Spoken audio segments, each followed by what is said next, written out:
ஆண்டவருடைய அன்பு நிறைந்த குழந்தைகளையும், இதோ இன்றைய முதல் வாசகமும் நற்செய்தி வாசகமும் ரெண்டுமே தண்ணீர் படகு என்கின்ற ஒரு கோணத்தில் நம்மை சிந்திக்க அழைப்பு கொடுக்கிறது. நம்முடைய இந்த வாழ்க்கையும் தண்ணீரின் மீது ஓடிக்கொண்டிருக்கின்ற ஒரு படகு போன்றதுதான் என்பதை நாம் மறந்துவிடக்கூடாது. ஏனென்றால் எப்போது என்ன புயல் அடிக்கும், எப்போது என்ன பிரச்சனை வரும், எப்போது எங்கிருந்து உதவி வரும், எப்போது எங்கிருந்து நமக்கு அன்பு வரும், எப்போது எங்கிருந்து நமக்கு தொல்லை வரும் என்பது தெரியாது.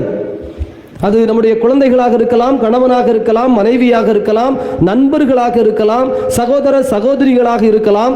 எல்லோரோடும் நாம் பயணம் படுகிறோம். ஆனால் பயணத்தின் பாதையில் பல்வேறு வகையான ட்விஸ்ட் என்று சொல்வார்கள், திசை திருப்பங்கள் நடக்கிறது. ஏன்? நாமே கூட பல சமயத்தில் நம்மை பற்றி சிந்தித்திருக்கிறோம். நான் எப்படி இருந்த ஆளு, நான் இப்போ எப்படி இருக்கிறேன், எப்போ ஒரு 10 வயது 15 வயதிலே என்னுடைய சிந்தனை எப்படி இருந்தது, என்னுடைய நம்பிக்கை எப்படி இருந்தது, என்னுடைய எதிர்நோக்கு எப்படி இருந்தது, என்னுடைய பேச்சு எப்படி இருந்தது என்று சிந்தித்து பார்த்தால் இன்றைக்கு 30 வயது ஆயிற்று, 50 வயது ஆயிற்று, 80 வயது ஆயிற்று. நான் தானா இது? பிரியமானவர்களே, இந்த சந்தேகம் எல்லோருக்கும் வருகிறது. காரணம் என்னவென்றால் வாழ்க்கையின் போக்கிலே அந்த திசை திருப்பங்கள் ஏற்படுகிற பொழுது அங்கே தடுமாற்றங்கள் நடைபெற்று விடுகிறது. ஆனால் ஆண்டவர் சொல்லுகிறார், நீ அப்படி பயணப்படுகிற பொழுது ஒரு காரியத்தை மனதில் வைத்துக் கொண்டே இரு. உன்னை சுற்றிலும் பார். உனக்கான புதுமைகளை, உனக்கான நன்மைகளை, உனக்கான ஆசீர்வாதத்தை நான் அவ்வப்போது கொடுத்து கொண்டே இருக்கிறேனா இல்லையா? அதைத்தான் ஆண்டவர் சொல்லுகிறார். இங்க பாரப்பா, நீ கேள்விப்பட்டதே இல்லையா, அல்லது நீ பார்த்ததே இல்லையா? இதான கேள்வி. இன்னுமா நீங்கள் உணராமலும் புரிந்து கொள்ளாமலும் இருக்கிறீர்கள்? கண்ணிருந்தும் நீங்கள் காண்பதில்லையா? காதிருந்தும் நீங்கள் கேட்பதில்லையா? எத்தனை பேர் வந்து உங்கள்கிட்ட சொல்றாங்க, எத்தனை பேர் வந்து வாழ்க்கையில நான் இப்படி கிடந்தேன், கடவுளை நம்பி நின்றேன், ஆண்டவர் என்னை உயர்த்தி இருக்கிறார், நான் இப்படி இருந்தேன், ஆண்டவரை நோக்கி ஜெபித்தேன், ஆண்டவர் என்னை வளர்த்திருக்கிறார் சொல்லிக்கொண்டே இருக்கிறாங்கல்ல. ஒண்ணு உனக்கு காது கேட்கணும், இல்லைன்னா கண்ணாவது தெரியணும். நீ பார்க்கிறல்ல, அப்பா அவங்களுக்கெல்லாம் எப்படி கிடந்த வாழ்க்கை, இன்னைக்கு என்ன ஆச்சு, கடவுளை தேடி தேடி நின்னாங்க, கடவுள் எவ்வளவு வசதி இருக்கிறாரு. சரி, கண்ணும் உனக்கு ஒழுங்கா வேலை செய்யல, காதும் உனக்கு ஒழுங்கா வேலை செய்யலன்னு வச்சுக்க. அதுக்கு அடுத்துதான் அவர் கேட்கிறார், நினைவுமா இல்லை உனக்கு? 3 காரியம். காது மற்றவங்க சொன்னா நான் கேட்க மாட்டேன். கண்ணு அதெல்லாம் சும்மா போய் ஏமாத்து, அவங்க ஊருக்கு நடிக்கிறவங்களா இருப்பாங்க. சரி போட்டோம். உனக்கு நினைவில்லையா அப்படின்னா என்ன அர்த்தம்? உனக்கே நான் நிறைய நன்மைகள் செய்திருக்கிறேனே, உண்டா இல்லையா? இதைத்தான் கடவுள் கேட்கிறார். நமக்கு ஒரு நன்மையும் கடவுள் செய்யலன்னு சொல்ல முடியுமா? நம்ம வாழ்க்கையில் நீங்கள் நல்லா யோசித்து பாருங்க. எத்தனை வயதானாலும் பரவாயில்ல, உங்கள் வாழ்க்கையில் இதற்கு முன்னால் இந்த சூழலை நம்ம எப்படிடா சமாளிக்க போறோம், இந்த நாளை நம்ம எப்படிடா கடந்து போக போறோம், இந்த பிரச்சனையை நம்ம எப்படிடா முடிக்க போறோம், இதோட நம்ம வாழ்க்கையே முடிஞ்சிரும் போலுக்க, அவ்வளவுதானோ அப்படின்னு நினைச்சு கிடந்து பயந்து தவிச்சு, ஆனா கடவுள் நமக்கு உதவி செய்து அருள் செய்து நமக்கான ஒரு சந்தர்ப்பத்தையும் சூழலையும் ஏற்படுத்தி நம்ம அதை தாண்டி வந்திருக்கோமா இல்லையா? அப்படி ஒரு சூழலே கிடையாது அப்படின்னு சொல்ற ஆள் யாராவது இருந்தா சொல்லுங்க, கையை தூக்குங்க. நானே உங்களுக்கு நினைவுபடுத்துறேன். நினைவு இருக்கிறதான்னு ஒரு கேள்வி இருக்கலாம். நான் அதை சொல்றேன். உங்களுக்கு ஒரு 12 வயது இருக்குமா, அல்லது ஒரு 15 வயசு இருக்குமா? நீங்க இப்படி ஒரு பிரச்சனையில இருந்தீங்களா? அல்லது ஒரு வீட்டு காரியத்தை வச்சுக்கிட்டு, அல்லது ஒரு வேலையின் காரியத்தை வச்சுக்கிட்டு இது நடக்கலன்னா நமக்கு மொத்தமே வாழ்க்கை முடிஞ்சுதுடா அப்படின்னு நீங்க திணறி நின்ன நேரத்துல எத்தனை பேர்ட்ட புலம்புனீங்க, எவ்வளவு அழுதிங்க, எவ்வளவு கண்ணீரோட இருந்தீங்க.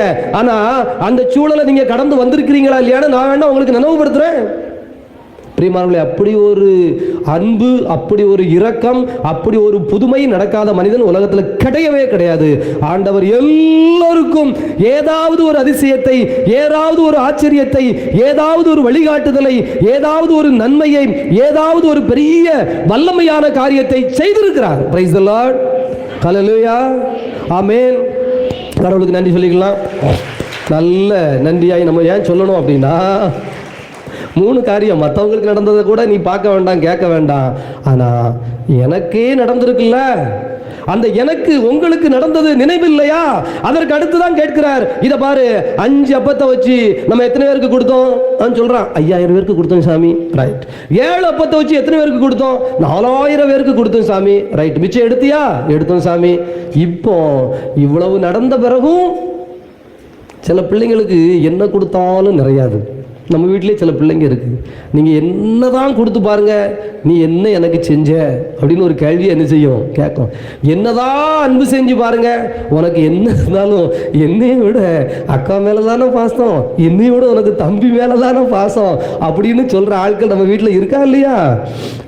வாழ்க்கையில் எங்கேயோ கொண்டு போய் உட்கார்ந்து வச்சுருப்போம், வசதி வச்சுருப்போம். அதெல்லாம் விட்டுட்டு இன்னும் பாரு, எனக்கு அவனை மாதிரி இல்லையே, இவனை மாதிரி இல்லையே, அது மாதிரி இல்லையே, இது மாதிரி இல்லையே அப்படின்னு சொல்கிற புத்தி சில ஆட்களுக்கு இருக்கு. அது ஒரு கிறுக்கு, அதை நம்ம ஒண்ணுமே பண்ண முடியாது. ஏன் அப்படின்னா, உனக்குரியதை கடவுள் உனக்கு தந்து கொண்டே இருக்கிறார். உன் பசி ஆற்றுவதற்கு, உன் வயிறு நிறைவதற்கு, நீ மாண்போடும் ஆட்சியோடும் இருப்பதற்கு, நீ உனது மக்கள் மத்தியிலே, நீ வாழுகின்ற பகுதியிலே இதோ கம்பீரமாக உயர்ந்து நிற்பதற்கான அருளையும் ஆற்றலையும் கடவுள் கொடுக்க போய்த்தானே நம்ம இப்படி இருக்கோம். ஆனா நம்முடைய புத்தி பல்வேறு சமயங்களிலே அந்த 5 அப்பம் பலுகியதையும் 4 அப்பத்தை வைத்து 7000 பேருக்கு கொடுத்ததையும் 12 கூடைகள் நிரம்ப எடுத்ததையும் கானாவூரிலே வெறுமனையா இருந்த கற்சாடியை தண்ணீரை கொண்டு நிரப்பிவிட்டு இதோ அங்கே 6 கற்சாடிகள் நிரம்ப திராட்சை ரசத்தை கொடுத்து நல்ல ரசம் என்று சொன்னதையும் இப்படி நம்ம வாழ்க்கையிலையும் நடந்ததையும் நாம் என்ன செய்து விடுகிறோம், மறந்து விடுகிறோம். ஆண்டவருடைய அன்பு குழந்தைகளே, இப்படி கண்டும் காணாமல் கேட்டும் உணராமல் அல்லது நம்முடைய நினைவுகள் மறக்கின்ற பொழுது மனிதன் தீமையின் பக்கம் போய்விடுகிறான். அதைத்தான் முதல் வாசகம் சொல்லுகிறது. நோவாவின் காலத்தில் இதோ வாழ்ந்த மனிதர்கள் அத்தனை பேரும் தீமையின் பால் சென்று விட்டார்கள். காரணம் என்னவென்றால் கடவுளை மறந்து விட்டார்கள். கடவுள் உலகத்தில் அவர்களுக்கு செய்த நன்மைத்தனங்களை மறந்து விட்டார்கள்.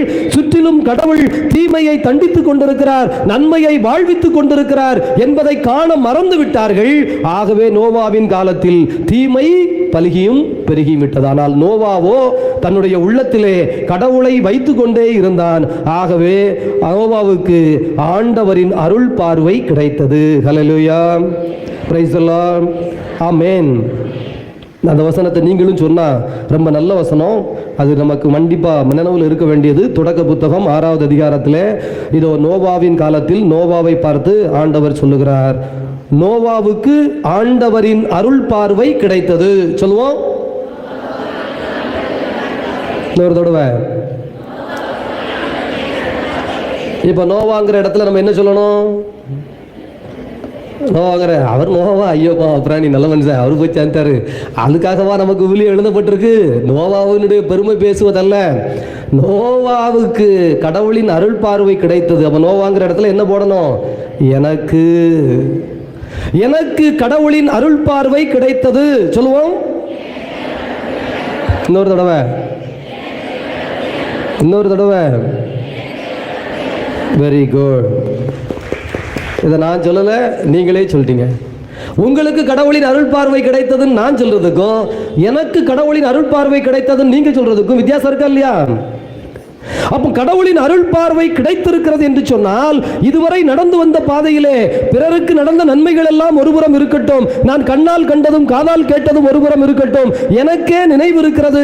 உண்மைதான், என் வாழ்க்கையிலே இப்படிப்பட்ட சூழல்களில், இப்படிப்பட்ட இக்கட்டுகளில், இப்படிப்பட்ட கஷ்டங்களில், இப்படிப்பட்ட ஒரு சூழலில் நான் என்ன செய்வதென்று தெரியாமல் கிடந்த பொழுது கடவுள் என் கரம் பிடித்து தூக்கி வெளியே விட்டுவிட்டார். கடவுள் எனக்கு ஆசீர்வதித்து அந்த சூழலை எல்லாம் நன்மையின் சூழலாக மாற்றி தந்தார் என்பது எனக்கு நினைவு இருக்கிறது என்று சொன்னால் தொடர்ந்து செய்ய வேண்டிய ஒரே ஒரு காரியம் என்னன்னா, கடவுள் உங்களுக்கு என்ன கட்டளை இடுகிறாரோ அதை துணிந்து செய்யுங்கள். பிரைஸ் தி லார்ட், ஹல்லேலூயா. கடவுள் உங்களுக்கு என்ன கட்டளை இடுகிறாரோ அதை வெட்கமில்லாமல் அவமானம் பாராமல் துணிந்து செய்யுங்கள். ஹல்லேலூயா, பிரைஸ் தி லார்ட். இப்போ சிக்கல் என்ன அப்படின்னா,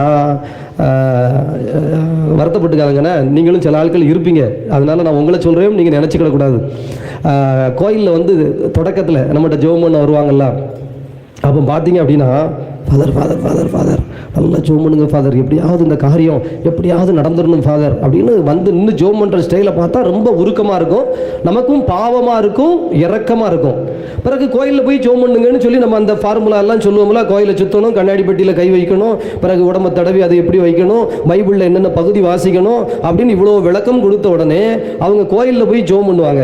அப்போ நம்மள்கிட்ட வந்து சொல்கிற ஆட்கள் சொல்லும், ஃபாதர் ஒரு அம்மா ரொம்ப கஷ்டம்னு நினைக்கிறேன் ஃபாதர், அப்படி நின்று ஜோம் பண்ணுது ஃபாதர், பார்க்க பாவமாக இருக்குது ஃபாதர்.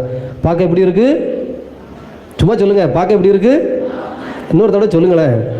பார்க்க பாவமாக இருக்குது ஃபாதர். நானே அந்த அம்மாவுக்கு ஏதாவது நல்லது நடக்கணும் என்னன்னு தெரியல, ஆண்டவரே இப்படி ஜெபம் பண்ணுதேன்னு ஜெபம் பண்ணேன் ஃபாதர். ரைட்? அப்போ நம்ம அதை சொல்ல வேண்டியதில்லை அவங்கள பற்றி. அப்படியா, நல்லதுமா, உங்கள் வேண்டுதல் சொல்லுங்கப்போ. அப்புறம் அந்த அம்மா இறக்கத்தின் மிகுதியில் அவங்களுடைய ஜெபத்தை சொல்லுவாங்க, நம்ம ஜெபம் பண்ணுவோம், எல்லாம் போயிடுவோம். ரைட்? பிறகு கொஞ்ச நாள் கழித்து அதே ஆள் அதே இடத்துக்கு வரும், அதே ஆள் அதே கோயிலுக்கு வரும், அல்லது அதே ஆள் அதே வாழ்க்கை சூழலுக்குள்ளே போகும். இந்த ஐயோ பாவம் பார்க்குற மாதிரி ஒரு சூழலில் இருந்ததில்ல. இப்போ அந்த காரியத்தை செய்யலாமா வேண்டாமா அப்படின்னு பார்த்தா, இந்த அம்மாவே கோயிலில் உட்கார்ந்துருக்கும், இப்படி ஜெபம் பண்ணிக்கிட்டே இருக்கும், அவன் இதையாக உட்கார்ந்துருக்கும். பக்கத்தில் யாராவது கொஞ்சம் சத்தம் போட்டு ஜெபம் பண்ணுவாங்கன்னு வச்சுக்குவோமே, அல்லது அவங்க ஏதோ அழுது புலம்பி ஜெபிப்பாங்கன்னு வச்சுக்குவோமே. இந்த அம்மா திரும்பி என்ன தெரியுமா சொல்லும்? என்ன தனதான் சத்தமா, கொஞ்சம் அமைதியாக தான் ஜெபம் பண்ணா என்ன? இப்போ இதுக்கு கஷ்டமா தெரியும், இப்போ இதுக்கு அசிங்கமா தெரியும். யாரோ ஜெபிக்கும் பொழுது, யாரோ செய்யும் போது தனக்கு அது எப்படி தெரிகிறது? தொல்லையாய் தெரிகிறது. புரியுதா புரியலையா? அல்லது இந்த அம்மாவையே அந்த அம்மா சொல்லுதுன்னு வச்சுக்கோமே, இந்த அம்மா அந்த அம்மான்னு வச்சுக்கோமே, யாரு இந்த அம்மாவுக்காக ஜெபம் பண்ணேன்னு என்கிட்ட வந்து சொல்லிச்சுல, அந்த அம்மான்னு வச்சுக்கோமே.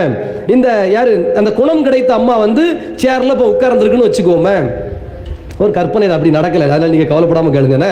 இந்த அம்மா எதுல உட்கார்ந்துருக்கு? சேர்ல உட்கார்ந்துருக்குன்னு வச்சுக்கோங்களேன். இப்போ அந்த அம்மா இருக்கலாம், யாரு அந்த அன்னைக்கு இந்த அம்மாவுக்காக பாவப்பட்டதுல அந்த அம்மா என்கிட்ட வந்து சொல்லிச்சுல, அந்த அம்மா வந்து ஏதோ ஒரு ஜெபம் பண்ணிட்டு இந்த அம்மாவை பார்த்த உடனே எனக்காக லேசா ஜெபம் பண்ணுங்களேன் அப்படின்னு கேட்கணும்னு வச்சுக்கோமே. இந்த அம்மா ஜெபம் பண்ணுமா? யோசிச்சு பாருங்களேன். இந்த அம்மாவுக்கு என்ன தோணும் அப்படின்னா, அந்த அம்மா ரொம்ப பரிதாபமாக வேற செருக்குன்னு வச்சுக்கோமே. இங்கே பாருங்களேன், என் குடும்பத்தில் என்ன ஒரு கஷ்டம் ஆயிடுச்சுன்னா ஐயோ அப்படின்ட்டு உங்கள்கிட்ட பதட்டமாக பேசுதுன்னு வச்சுக்கோங்களேன். உங்களுக்கு கொஞ்சம் வெக்கமாக தெரியுமா தெரியாதா? ஏமா அங்கே போய் சாமியார்ட்ட சொல்லுமா, இங்கே ஏன்ட்ட வந்து அங்கே ஜெபம் பண்ணுமா. அவங்க நம்மகிட்ட ஒரு மாதிரி நெருக்கி வராங்கன்னா, நம்மளை ஏதோ ஒன்று கேட்க வராங்கன்னா, நமக்கு இப்படி ஒரு சூழல்ல இருந்தோம், இப்படி கஷ்டத்துல இருந்தோம் அப்படிங்கிறது என்ன செஞ்சிடும்? அந்த நேரத்தில் மறந்துடும். இப்போ எது தேவைப்படும் அப்படின்னா, கொஞ்சம் ஒரு மாதிரி கூச்சமா, கொஞ்சம் ஒரு மாதிரி வெக்கமா நமக்கு என்ன செய்யும்? வரும். நீங்க கவனமாக கவனிச்சு பார்த்தீங்கன்னா உங்களுக்கு தெரியும். இப்போ நான் சொல்லியிருக்கிறது சின்ன எடுத்துக்காட்டு, இதை நீங்கள் ஒரு பெரிய எடுத்துக்காட்டில் நீங்கள் வச்சு பார்த்தீங்கன்னா உங்களுக்கு தெரியும். ஆண்டவருடைய அன்பு குழந்தைகளே, அதே மனிதன் தான். ஆனால் துன்பத்தில் இருந்த பொழுது, துயரத்தில் இருந்த பொழுது, கடவுளின் வார்த்தையை உள்வாங்குவதற்கு தயாராக இருந்த மனிதன் தன் வாழ்க்கையிலே உயர்ந்த நிலைக்கு, உயர்ந்த தொழிலுக்கு, உயர்ந்த ஒரு தன்மைக்கு வந்துவிட்ட பிறகு அதே காரியத்தை செய்ய வேண்டும் என்று சொன்னால் அவனுக்கு வெட்கமும் கூச்சமும் தடுக்கிறது. துன்பத்தில் இருந்த பொழுது கோயில்ல போய் ஜெபம் பண்ணுவாங்க. அப்போ ஒரு சாமியார் சொல்லி விடுறாரு, இந்த பாருங்க அந்த தண்ணி எடுத்துட்டு போய் என்ன செய்யுங்க, அந்த சுரூபத்தில் வச்சு ஜெபம் பண்ணி இப்படிலாம் செய்து அந்த தண்ணியை வீட்டில் வந்து பயன்படுத்துங்க அப்படின்னு. சில இடத்துல சுரூபத்தில் காலை கழுவி கொண்டு வந்தெல்லாம் நமக்கு என்ன செய்வாங்க, பயன்படுத்த சொல்லுவாங்க, பயன்படுத்தியிருப்பாங்க. இப்போ அதே ஆளு அதே கோயிலுக்கு போயிருப்பான், அந்த சுரூபத்தில் லேசா ஒற்றை இருக்கும். இவன் ஒரு நேரத்தில் போய் தண்ணியை வச்சு அதை கழுவி சுத்தப்படுத்தி ஜெபம் பண்ணி முழங்கால் போட்டு அழுததெல்லாம் ஒரு பக்கம் இருக்கும். ஆனா இப்ப நல்ல பட்டுடுத்தி நல்ல வேஷ்டி சட்டெல்லாம் போட்டு அல்லது கோட் சூட்லாம் போட்டு அல்லது அப்படி பக்குவமா போய் நிக்கிற நேரத்துல அது ஒட்ட இருந்ததுன்னா உபதேசியாரை கூப்பிடுவான். உபதேசியாரை கூப்பிட்டு, என்ன அந்த சுரூபத்தில் இப்படி ஒற்றையா இருக்குது, ஏன் நீங்க அதை கொஞ்சம் தொடச்சி விடக்கூடாதா? இப்படி சம்பவங்கள் நடந்திருக்கா நடக்கலையா? புரிஞ்சுதா சார்? இவ்வளவுதான் நமக்கு தேவையான விஷயம். ஆண்டவருடைய அன்பு குழந்தைகளே, ரொம்ப ரொம்ப ரொம்ப அருமையான ஒரு வசனத்தை ஆண்டவர் இன்றைக்கு நமக்கு தருகிறார். நீ கட்டாந்தரையில் இருந்தாலும் சரி, கட்டிய கப்பலுக்குள் இருந்தாலும் சரி, ஆண்டவரின் பிள்ளை என்பதை மறவாதே, அவரது கரம் பிடித்திருக்கிறாய் என்பதை மறவாதே. உனக்கு என்ன நடந்தாலும் அது வெட்கமில்லை, அவமானமில்லை, தோல்வி இல்லை, துன்பம் இல்லை. உனக்கு வெற்றி கிடைத்தாலும் அது உனக்கான ஆர்ப்பாட்டம் இல்லை, உனக்கான ஒரு கெத்தளிப்பு இல்லை, உனக்கான அகம்பாவம் இல்லை. ஐயோ பாவம்னு சொன்ன ஆள்க அகம்பாவம்னு சொல்லாம பாத்துக்க. இவ்வளவுதான் வசனம். நீ ஐயோ பாவம்னு ஃபீல் பண்ண ஆளு ஒரு நேரத்தில் அகம்பாவியா மாறிராத. நீ எப்போதும் கடவுளுக்கு உகந்த பிள்ளையாக இரு. நீ கட்டாந்தரையில் நின்னாலும் சரி, கடலுக்குள்ள நின்னாலும் சரி, ஆண்டவர் உன்னை தாங்கி கொண்டே போவார். ஹல்லேலூயா, பிரைஸ் தி லார்ட். இப்போ கட்டாந்தரையில் இருக்கணும்னு ஜெபிக்கணுமா, கடல்ல கப்பலுக்குள்ள இருக்கணும்னு ஜெபிக்கணுமா? இதெல்லாம் தேவையில்லை. நீ கட்டாந்தரையில் வச்சாலும் சரி ஆண்டவரே, கடலுக்குள்ள கப்பலில் வச்சாலும் சரி, நோவா வேலை போல எனக்கு ஓன் கூட இருக்கணும், ஓன் கரம் பிடித்திருக்கணும், உன்னுடைய அருள் பெற்றிருக்கணும், உன்னுடைய ஆசீர் பெற்றிருக்கணும். அது எங்கிருந்து என்ன செய்தாலும் சரி. அப்படியே கண்களை மூடுவோம். பிரியமானவர்களே, நல்ல ஒரு பகுதி, அருமையான ஒரு வசனம். அப்படியே கண்களை மூடிக்கொள்வோம். ஆண்டவருடைய பாதத்தில் நம்ம அப்படியே ஒப்பு கொடுக்க ஆரம்பிப்போம். நல்ல வசனம். தயவு செய்து அப்படியே ஜெபிங்க. எவ்வளவு ஒரு இனிமையான காரியத்தை ஆண்டவர் நமக்கு உணர்த்தி விட்டார். இந்த நோவாவினுடைய ஒரு அருமையான பகுதி. இதோ புதிய ஏற்பாட்டிலே ரெண்டுமே கடலுக்குள் நடந்த ஒரு காரியம். அங்கே படகு அலைக்கழிக்கப்பட்ட பொழுது, அங்கே துன்பமும் துயரமும் இருந்த பொழுது, அங்கே பற்றாக்குறை இருந்த பொழுது, நோவா இதோ கடலுக்குள்ளே கப்பலை கட்டி உள்ளே ஏறுகிற பொழுது பாருங்க, நோவாவுக்கு கடவுள் சொன்னார், எடுத்து வை, எல்லா தேவையான விலங்குகளை எல்லாம் எடுத்து வை, விலங்குகளுக்கு தேவையான உணவை எடுத்து வை, உனக்கு உன் குடும்பத்திற்கு தேவையான உணவுகளை எடுத்து வை. நோவா எங்க போவான்? குருவி, இதோ சிட்டுக்குருவி தொடங்கி ஒரு ஈ எறும்பு தொடங்கி இதோ சிங்கம் புலி வரை, யானை என்று உலகத்தில் ஒட்டகம். இதோ யோசித்து பாருங்க, ஒட்டகத்துக்கு எவ்வளவு தண்ணி வேணும், யானைக்கு எவ்வளவு தீனி வேணும், இதோ உள்ளே சிங்கம் இருந்தால் அதற்கு எத்தனை ஆடுகள் வேண்டும், அந்த ஆட்டை வளர்ப்பதற்கு எவ்வளவு புற்கள் வேண்டும். யோசித்து பாருங்களேன். நோவாவுக்கு கொடுக்கப்பட்ட வேலை எளிய வேலை அல்ல, மிகப்பெரிய வேலை. ஆனால் அந்த பேழைக்குள்ளே, அந்த பெட்டகத்திற்குள்ளே அவர்களை காப்பாற்றியது கடவுள். இதோ நோவாவினால் அல்ல, நோவாவுக்கு இது தெரியும். பிரியமானவர்களே, இஸ்ராயேல் மக்கள் 40 வருடம் எகிப்திலிருந்து வெளியே வருகிற பொழுது ஓடோடி வந்தார்கள். சாப்பாடு கூட ஒழுங்கா செய்யல. கெட்டிச்சோறு, புளிச்சோறு செய்ய முடியாது. புளிச்சோறு செய்யறதுக்கு நேரம் இல்லை. எனவே புளியாத அப்பத்தை சாப்பிட்டு விட்டு கிளம்பினார்கள். பாஸ்கா பெருவிழா, புளியாத அப்பம் அவசரமா சுட்டு சாப்பிட்டு ராத்திரியா கிளம்பி ஓடின மக்கள் பாலைவனத்தில் வந்து விழுந்தார்கள். தேவையான தண்ணீர் எடுத்து வரவில்லை, தேவையான உணவு எடுத்து வரவில்லை, தேவையான உடை எடுத்து வரவில்லை. பாலைவனத்தில் ஆண்டவராகிய கடவுள் இதோ 40 ஆண்டுகள் அவர்களை வழிநடத்தினார். அன்பு குழந்தைகளை, அப்படியே ஜெபிங்க. உனக்கு பற்றாக்குறை என்று எதுவும் வராது, உனக்கு இல்லை என்று எதுவும் போகாது. உனக்கு கடவுள் கொடுக்க வேண்டியதை அளந்து கொடுத்து கொண்டிருக்கிறார். இயேசு சொல்லுகிறார், இதோ விண்ணுலகில் இருக்கிற எங்கள் தந்தையே, உமது பெயர் தூயது என போற்ற பெறுக, எங்கள் அன்றாட உணவை எங்களுக்கு தாரும். உன்னை ஒரு நாளும் கடவுள் அன்றாட உணவு இல்லாமல் விடப்போவதில்லை. இன்று நேற்று உன்னை காப்பாற்றிய கடவுள், இன்று நேற்று உன்னை வழிநடத்திய கடவுள், இன்று நேற்று இதோ வானத்து பறவைகளுக்கு உணவு கொடுத்து கொண்டிருக்கிற கடவுள் வருங்காலத்திலும் அவற்றிற்கு கொடுப்பார் என்று சொன்னால் உனக்கும் தருவார். அவ்வளவுதான். இதோ உன் கரம் பிடித்திருக்கிறார், அது ஒண்ணுதான். நீ அதை விடக்கூடாது. நோவாவை போல எங்கு வாழ சொன்னாலும், எங்கு இருக்க சொன்னாலும், எங்கு போக சொன்னாலும் ஆண்டவரே உன் கரத்தை பிடித்திருக்கணும். அவ்வளவுதான். கடவுளோடு இருக்கிறேன், அப்பம் எடுத்து வைக்கவில்லை. நேத்து கொடுத்தார்களாடா, முந்தா நேத்து கொடுத்தார்களாடா, இன்னும் உங்களுக்கு புத்தி இல்லையா? பேதுரு சொல்லி இருக்க வேண்டும் இந்த வசனத்தை, யோவான் சொல்லி இருக்க வேண்டும் இந்த வசனத்தை மற்ற சீடர்களுக்கு, இயேசுவின் சீடர்கள் வடகில் உடன் இருந்தவர்களுக்கு சொல்லி இருக்க வேண்டும். இது உங்களுக்கு இன்னும் புரியவில்லையா என்று. ஆனால் அன்பு குழந்தைகளே, இயேசல்லவோ சொல்லும் நிலை ஏற்பட்டது. ஆனால் நமக்கு அப்படி வேண்டாம். நீங்க சொல்லுங்க, உங்கள் சகோதர சகோதரிகளுக்கு இந்த வார்த்தையை சொல்லணும். கடவுள் எனக்கு கடைக்கண் காக்கினார், கடவுளின் அருள் பார்வை எனக்கு கிடைத்தது. அன்னை மரியாள் சொன்னார், இதோ ஆண்டவரே உமது கடைக்கண் பார்வை என் மீது விழுந்ததால் எல்லா தலைமுறையினரும் என்னை பேர் பெற்றவள் என்று சொல்வர். தாவீது சொன்னார், ஆண்டவரின் கடைக்கண் பார்வை எனக்கு கிடைத்திருக்கிறது. நான் ஆடு மாடு மேய்ப்பவனாக இருந்தால் என்ன, அரசனாக இருந்தால் என்ன, அல்லது மீண்டும் அரசனாக இருந்து பாலைவனத்திலே அவன் மகன் அப்சலோம் விரட்ட தாவீதை விரட்டினான். தாவீது ஓடினான், பாலைவனத்திலே தன் உயிருக்கு பயந்து ஓடினான். எல்லோரும் அவனை பார்த்து சொன்னார்கள், அப்சலோம் உன் விரோதியை கொன்று போட்டால் என்ன? தாவீது சொல்லுகிறார், நான் ஆடு மாடு மேய்த்தவன் தானே, பாலைவனத்தில் வாழ்ந்தவன் தானே, இங்கே இருந்தால் என்ன, அரண்மனையில் இருந்தால் என்ன? அரண்மனையில் இருந்த பொழுது எனக்கு அகம்பாவம் வரவில்லை, ஆடு மாடு மேய்த்த பொழுது நான் ஐயோ பாவமாகவும் இல்லை. எனக்குள் எப்போதும் கடவுள் இருக்கிறார். பிரியமானவர்களே, விவிலிய கதாபாத்திரங்கள் எல்லாம் ஒரே காரியத்தை, ஒரே செய்தியை அழுத்தி சொல்லுகிறது. நீ கடவுளோடு இரு போதும்.